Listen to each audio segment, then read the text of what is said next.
നമ്മൾ കുറച്ചും കൂടെ പ്രായമുള്ള ആൾക്കാരിൽ നോക്കുകയാണെങ്കിൽ ഏറ്റവും കോമൺ ആയിട്ടുള്ള കാരണം നീസൽ ബ്ലീഡിങ്ങിന് അൺകൺട്രോൾഡ് ആയിട്ടുള്ള ബ്ലഡ് പ്രഷറാണ്.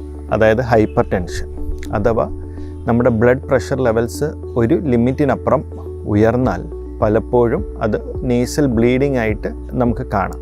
ഇങ്ങനെയുള്ള പേഷ്യൻസിനെ നമ്മൾ ഇവാലുവേറ്റ് അതായത് കൂടുതൽ പരിശോധിച്ച് കഴിയുമ്പോഴാണ് ഒരുപക്ഷെ ഹൈപ്പർ ടെൻഷനാണ് ഈ ബ്ലീഡിങ്ങിനുള്ള കാരണമെന്ന് മനസ്സിലാക്കുന്നത്. അപ്പം കുട്ടികളിൽ നോസ് പിക്കിംഗ് അഥവാ മൂക്കിനകത്ത് വിരലിടുന്നതാണ് ഏറ്റവും കോമൺ ആയിട്ടുള്ളൊരു കോസ്. എന്നാൽ അഡൽട്സിൽ അൺകൺട്രോൾഡ് ഹൈപ്പർ ടെൻഷനാണ്. ഇതിന് പുറമെ മൂക്കിൽ നിന്ന് ബ്ലീഡിംഗ് ഉണ്ടാകാൻ വേറെ പല കാരണങ്ങളുമുണ്ട്. കമ്പാരിറ്റീവ്ലി അൺകോമൺ ആയിട്ടുള്ള കാരണങ്ങളാണ് ബാക്കി മറ്റത്. മൂക്കിനകത്ത് ദശ വളരുക. ദശ എന്ന് വെച്ചാൽ അത് ട്യൂമറാകാം. അപ്പം അങ്ങനത്തെ ഒരു ട്യൂമർ മൂക്കിനകത്ത് വളരുന്നുണ്ടെങ്കിൽ ഒരുപക്ഷെ അതിൻ്റെ ആദ്യത്തെ ലക്ഷണം ഒരു നീസൽ ബ്ലീഡിംഗ് ആകും.